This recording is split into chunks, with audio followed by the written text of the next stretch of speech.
Salam sehat sejahtera, jumpa lagi di channel Mata Ketiga. Hari ini, kita akan melanjutkan pembahasan mengenai buku Alien Interview. Kita telah membahas bahwa 8.000 tahun yang lalu, pangkalan militer Dominion di Himalaya hancur dan semua orang di sana hilang dalam semalam. Lalu, siapa yang menghancurkan pangkalan tersebut?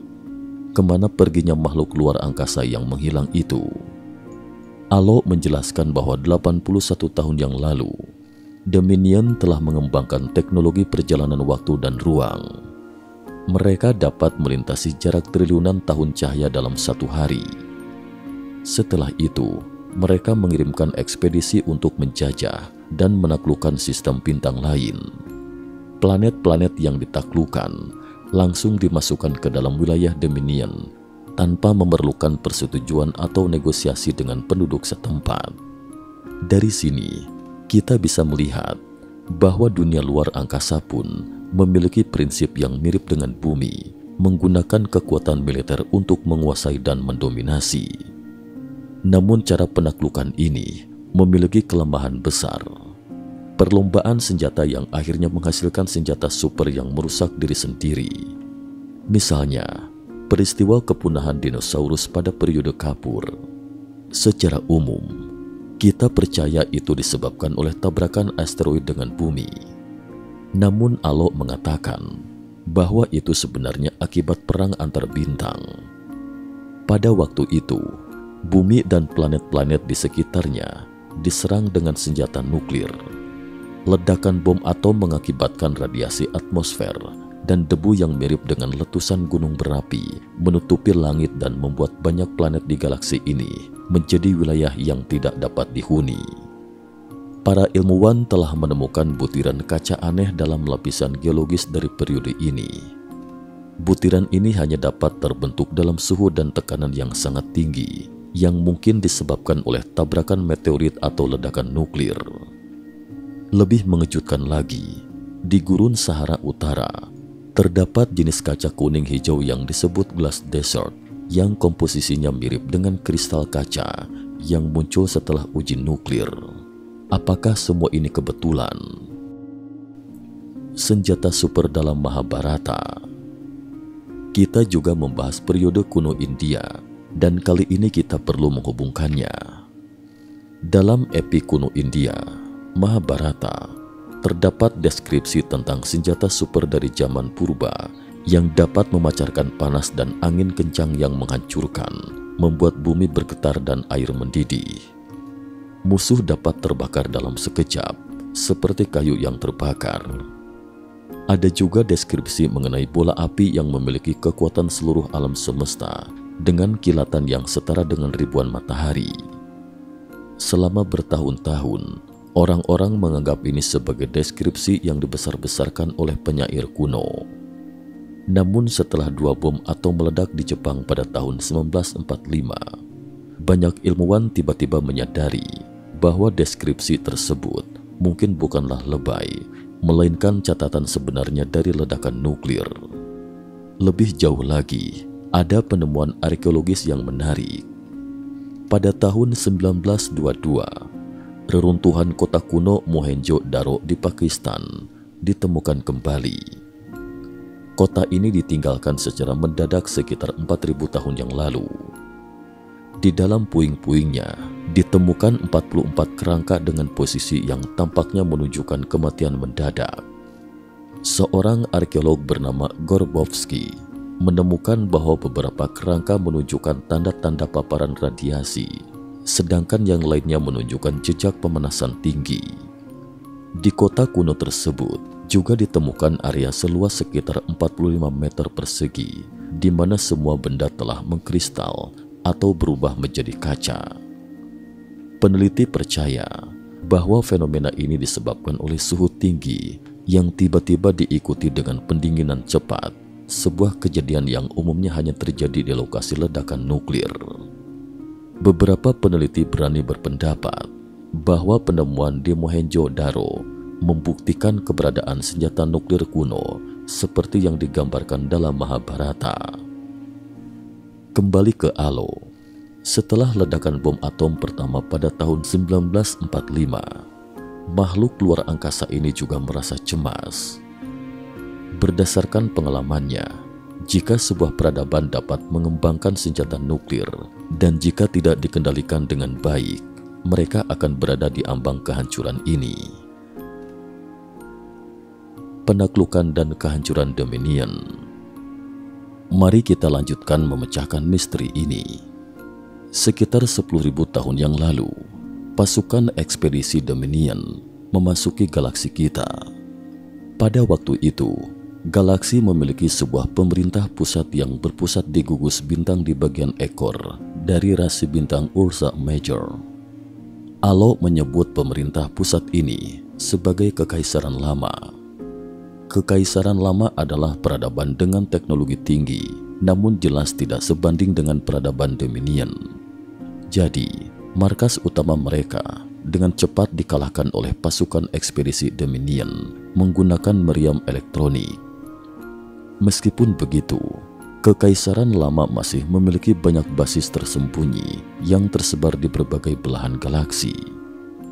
Untuk mempersiapkan penaklukan lebih lanjut, Dominion mulai mendirikan basis di sistem tata surya kita. Awalnya, mereka mendirikan basis di sabuk asteroid dekat bumi dan di sisi gelap bulan. Sekitar 8.200 tahun yang lalu, pasukan ekspedisi Dominion mulai mendirikan basis di bumi, tepatnya di pegunungan Himalaya dekat perbatasan Pakistan dan Afghanistan. Mereka menggali sebuah ruang besar di dalam gunung, cukup untuk menampung berbagai pesawat dan 3.000 tentara. Pintu masuk dan keluar berada di puncak gunung.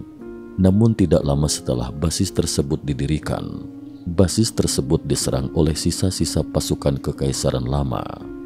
Semua anggota basis menghilang tanpa jejak. Komandan segera mengirimkan tim penyelamat untuk mencari di bumi, namun tim tersebut juga menghilang. Para komandan Dominion pun kebingungan. Pasukan ekspedisi Dominion telah menaklukkan banyak sistem bintang, tetapi belum pernah menghadapi kejadian aneh seperti ini. Setelah bertahun-tahun melakukan penyelidikan hati-hati, mereka akhirnya menemukan bahwa para anggota yang hilang telah dicuci otak dan ditahan di bumi. Ternyata, seluruh bumi adalah sebuah penjara besar yang telah digunakan sebagai tempat pengasingan selama beberapa juta tahun.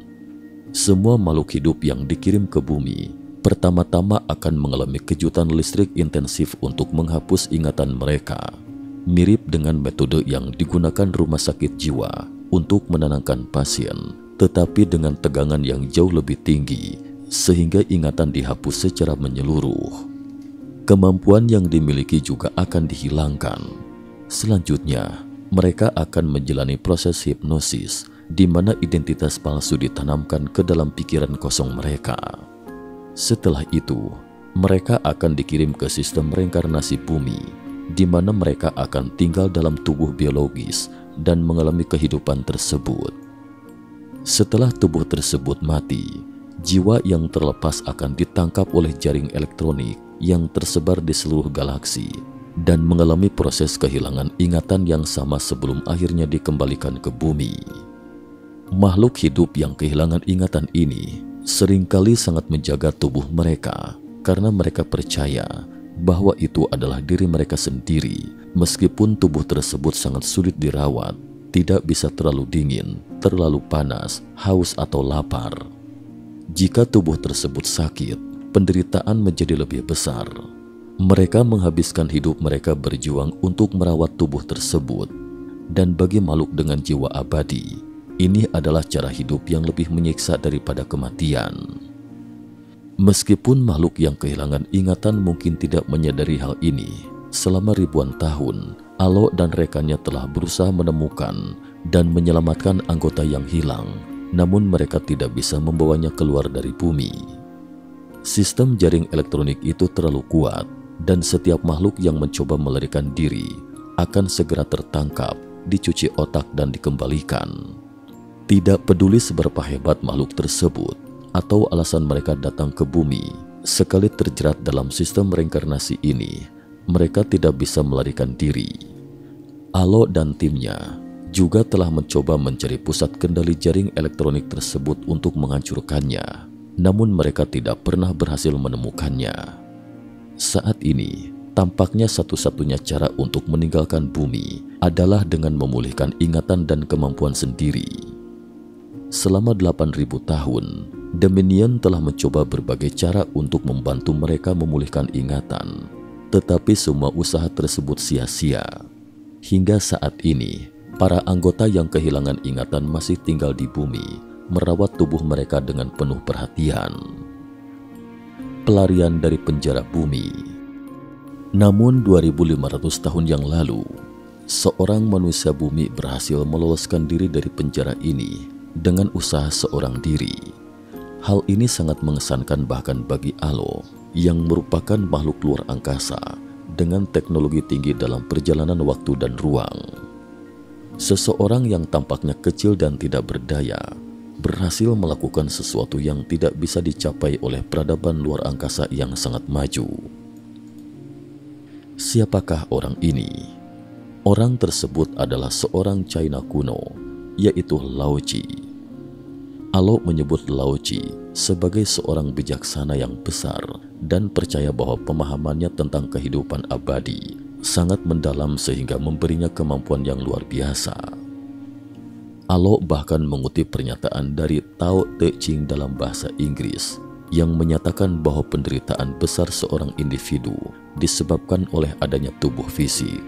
Tanpa tubuh, tidak ada lagi penderitaan. Ada juga satu lagi orang yang menemukan cara untuk melarikan diri, yaitu Siddhartha Gautama atau Buddha. Namun Alo mengatakan bahwa ajaran awal Buddha telah dirusak dan hilang ribuan tahun kemudian, yang merupakan hal yang sangat disayangkan. Apa kesamaan antara kedua individu hebat ini? Mereka berhasil melarikan diri dari penjara bumi. Seorang bijak mengatakan bahwa ajaran Buddha selama 40 tahun dan Tao Te Ching Lao Ji, keduanya berbicara tentang satu konsep, yaitu kebajikan. Dalam peradaban kuno, kita yang gemilang selama 5.000 tahun, meskipun dinasti berubah dan peta berubah, budaya tetap berlanjut dengan satu benang merah, yaitu Kaisar dan pejabat membicarakan penggunaan kebajikan untuk memerintah. Kekuasaan harus digunakan dengan bijaksana, menghormati langit dan mencintai rakyat. Rakyat biasa juga harus berbuat baik, dan segala tindakan, sekecil apapun, harus dilakukan dengan kebajikan. Bahkan hewan juga harus berbicara tentang etika militer. Jika apa yang dikatakan Alo tentang peradaban luar angkasa adalah benar, maka kata Te yang kuno dan indah ini mungkin merupakan warisan dari Tuhan kepada kita sebagai cara untuk menemukan kembali diri kita dan melarikan diri dari belenggu bumi. Jaring elektronik dan penjara planet bumi. Bumi adalah penjara planet di mana setiap penghuninya mengalami kehilangan ingatan. Mereka akan selamanya tinggal di bumi, kecuali mereka berhasil mengingat siapa diri mereka sebenarnya. Apakah ini hanya cerita fiksi ilmiah? Tidak. Alo, makhluk luar angkasa, mengatakan bahwa ini adalah keadaan sebenarnya di bumi. Mungkin Anda merasa terkejut dengan semua ini, namun ada lebih banyak yang mengejutkan. Mari kita jawab satu pertanyaan yang sering diajukan oleh para penggemar UFO. Jika makhluk luar angkasa memiliki teknologi yang sangat canggih dan senjata kuat, mengapa mereka tidak langsung mengambil alih bumi dan hanya terus mengamati dari jauh? Menurut Alo, ada dua alasan utama. Pertama, pesawat luar angkasa mereka dirancang untuk perjalanan antar bintang dan sangat cocok untuk terbang di ruang hampa tanpa gravitasi. Sebaliknya, lingkungan gravitasi bumi dan atmosfer yang tebal sangat tidak bersahabat bagi mereka dan sulit untuk beradaptasi, terutama dengan fenomena cuaca yang berubah-ubah di atmosfer. Sebuah kilat yang tiba-tiba bisa saja membalikkan pesawat mereka, menjadikan mereka sebagai tawanan manusia bumi. Alasan kedua yang paling mereka khawatirkan adalah jaring elektronik khusus yang menangkap jiwa di sekitar bumi. Jika mereka tidak hati-hati, mereka bisa terjerat dalam jaring ini yang akan menghapus ingatan mereka dan membuat mereka terjebak di bumi tanpa kemungkinan kembali, mirip dengan kematian. Karena itulah bumi dianggap sebagai tempat yang sangat buruk dan berbahaya oleh makhluk luar angkasa. Sementara di mata manusia, bumi adalah rumah yang hangat. Jawaban ini cukup mengejutkan. Sebenarnya, setiap bentuk kehidupan memiliki lingkungan yang cocok untuknya, dan itulah cara dunia ini berfungsi. Teknologi tinggi yang sangat kita andalkan saat ini, menurut Alo, sebenarnya adalah hasil peradaban luar angkasa. Oleh karena itu, jelas bahwa teknologi tersebut tidak sepenuhnya sesuai untuk manusia bumi, dan berbagai kelemahan mulai terlihat. Namun kita terlalu tenggelam dalam teknologi tersebut untuk menyadarinya. Teori evolusi dan asal-usul spesies. Mengenai teori evolusi, Alo juga memiliki pandangannya sendiri. Namun untuk membahas teori evolusi, kita harus terlebih dahulu membahas asal-usul spesies. Dan untuk membahas asal-usul spesies, kita harus membicarakan asal-usul alam semesta. Saat ini, para ilmuwan percaya bahwa alam semesta berasal dari ledakan besar. Namun, apakah makhluk luar angkasa juga berpikir demikian? Tidak. Alo mengatakan bahwa alam semesta yang tampak ini sebenarnya merupakan gabungan dari banyak alam semesta individu. Setiap alam semesta individu diciptakan oleh kelompok makhluk hidup dengan jiwa abadi. Pada awal pembentukan alam semesta, ada periode panjang di mana ia bersifat ilusi dan tidak stabil, muncul dan menghilang sesuai kehendak para penciptanya. Ini mirip dengan dunia ajaib yang diciptakan oleh seorang ilusionis. Proses ini pernah disebutkan dalam dongeng atau mitos kita. Dalam peradaban luar angkasa yang sangat maju, mereka juga percaya bahwa alam semesta diciptakan oleh makhluk hidup yang sangat maju. Ini tentu akan mengejutkan para ilmuwan. Sebenarnya, mitos penciptaan di berbagai budaya di bumi sangat mirip. Banyak mitos menceritakan bahwa di tengah kekacauan, muncul seorang dewa yang menciptakan langit dan bumi. Misalnya dalam mitos Nordik, dewa pencipta adalah raksasa Ymir yang lahir di pusat alam semesta, tempat berkumpulnya magma dan glester. Setelah kematiannya, tubuhnya menjadi bumi, darahnya menjadi sungai, dan tengkoraknya menjadi langit. Alisnya menjadi dunia tengah tempat manusia tinggal. Dalam mitos kuno India, ada telur emas yang mengambang di dunia kekacauan. Dewa pencipta, Brahma, terbangun dari telur tersebut dan membagi cangkangnya menjadi dua, langit di atas dan bumi di bawah. Dia menciptakan segala sesuatu di antara langit dan bumi. Dalam mitos Cina, Panku adalah dewa pencipta. Dalam mitos Mesir kuno, dewa Ra menciptakan dunia dari kekosongan. Semua cerita ini dari berbagai budaya yang terpisah jauh dan tanpa internet untuk berbagi informasi, menceritakan kisah yang sama. Bahkan makhluk luar angkasa dari tahun cahaya jauh pun memiliki pandangan yang serupa. Asal-usul spesies dan peran alien. Apakah mungkin proses pembentukan alam semesta yang pertama kali terjadi memang mirip dengan proses penciptaan oleh Panku, dan semua budaya hanya menceritakan kisah yang sama dari sudut pandang dan bahasa yang berbeda? Jika alam semesta diciptakan oleh makhluk hidup yang sangat maju, apakah hal yang sama berlaku untuk spesies di bumi? Alo menjawab bahwa jawabannya adalah ya. Dia kemudian memperkenalkan laboratorium biologis tempat dia pernah bekerja, yang disebut Perusahaan Pembaharuan Eden. Perusahaan ini spesialis dalam menciptakan mamalia hutan dan beberapa jenis burung dari daerah tropis. Klien mereka terutama adalah pemerintah dari berbagai planet. Perusahaan ini juga menerima pesanan besar beberapa puluh juta tahun lalu, yaitu untuk menyediakan spesies ke bumi. Sebelumnya disebutkan bahwa galaksi pernah mengalami perang besar yang menghancurkan sebagian besar kehidupan di bumi. Alo mengatakan bahwa banyak dari makhluk hidup yang kita lihat di bumi saat ini adalah sisa-sisa dari periode tersebut. Misalnya, platypus, simbol nasional Australia, adalah hewan yang sangat aneh, memiliki paruh seperti bebek, cakar yang dilapisi bulu, tetapi tubuh mamalia. Mereka bertelur seperti burung, tetapi anak-anak mereka harus disusui selama 3 hingga 4 bulan sebelum dapat mandiri.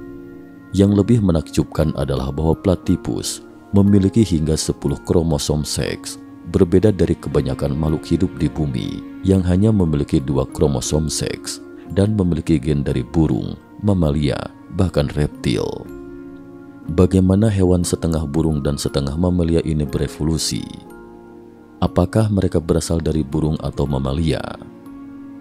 Jika makhluk luar angkasa Alo yang menjawab, masalah ini menjadi sangat sederhana.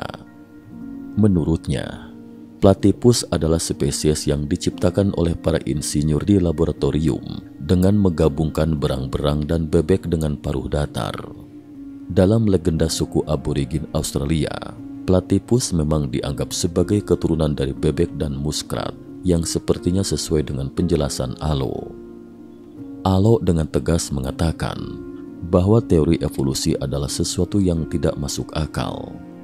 Ia menjelaskan bahwa seperti yang dijelaskan dalam buku teks di bumi, suatu spesies tidak mungkin berubah secara tiba-tiba atau secara acak menjadi spesies lain, kecuali ada makhluk hidup yang sangat maju yang memanipulasi materi genetik. Ini mungkin mengacu pada rekayasa genetika. Saat ini, teknologi rekayasa genetika berkembang pesat, tetapi masih berdasarkan teori evolusi. Banyak orang yang terobsesi dengan menciptakan spesies baru. Namun apakah teori evolusi benar-benar akurat? Kesimpulan: meskipun peradaban interstellar telah menaklukkan galaksi sekitar 10.000 tahun lalu, mereka sudah lama memperhatikan wilayah ini dan melakukan penilaian berkala terhadap bumi. Dalam pandangan mereka, bumi adalah planet yang sangat tidak stabil, sering mengalami perubahan besar secara tiba-tiba, seperti perubahan kutub magnetik, tsunami atau letusan gunung berapi yang tidak terduga, dan pergeseran dataran serta lautan. Setiap perubahan besar ini seringkali diikuti dengan kepunahan spesies dan kehancuran peradaban, menghapus jejak keberadaan spesies dan peradaban tersebut, dan membuat sejarah bumi menjadi misteri. Bumi ibarat sebuah pasir di tangan makhluk hidup yang sangat maju, mudah untuk dihancurkan dan dibangun kembali berulang kali. Peradaban di bumi juga mengalami siklus serupa, lahir dan hancur berulang kali. Alo melihat bahwa beberapa peradaban kuno seringkali mengulangi pola yang sama, mungkin karena pencipta sengaja mempertahankan pola dan gaya tertentu agar tetap terjaga. Seperti halnya munculnya spesies, kemunculan peradaban juga tidak mungkin merupakan hasil evolusi alami, karena membangun sebuah peradaban lengkap memerlukan banyak pekerjaan dan pemikiran, termasuk budaya, arsitektur, bahasa, adat istiadat, matematika, moral, dan nilai-nilai. Ini adalah sistem yang kompleks dan menyeluruh. Bisakah manusia primitif seperti Homo erectus benar-benar berkembang seperti itu? Demikianlah pembahasan kita tentang buku Alien Interview hari ini. Buku ini memiliki banyak penggemar yang menganggapnya sebagai karya luar biasa, karena banyak isinya, baik yang berasal dari makhluk luar angkasa atau tidak, sangat memprovokasi pemikiran. Sebenarnya, Spencer bukan satu-satunya penulis yang membahas topik ini. Dan Sherman, seorang anggota Angkatan Udara AS, juga memiliki kemampuan untuk berkomunikasi dengan makhluk luar angkasa melalui telepati. Pada tahun 1990-an, dia direkrut untuk sebuah proyek rahasia dan berkomunikasi dengan 2 makhluk luar angkasa. Setelah pensiun pada tahun 1997, dia menuliskan pengalamannya dalam buku berjudul Di Atas Kegelapan. Dalam sebuah wawancara, Sherman mengatakan bahwa ia menerbitkan buku tersebut agar orang lain juga dapat berbagi informasi, karena setiap orang adalah bagian dari teka-teki yang lebih besar, dan semakin banyak potongan teka-teki, kebenaran akan semakin terungkap. Percaya atau tidak, keberadaan makhluk luar angkasa adalah fakta yang tidak bisa dihapuskan. Cukup sekian dulu. Terima kasih atas perhatiannya.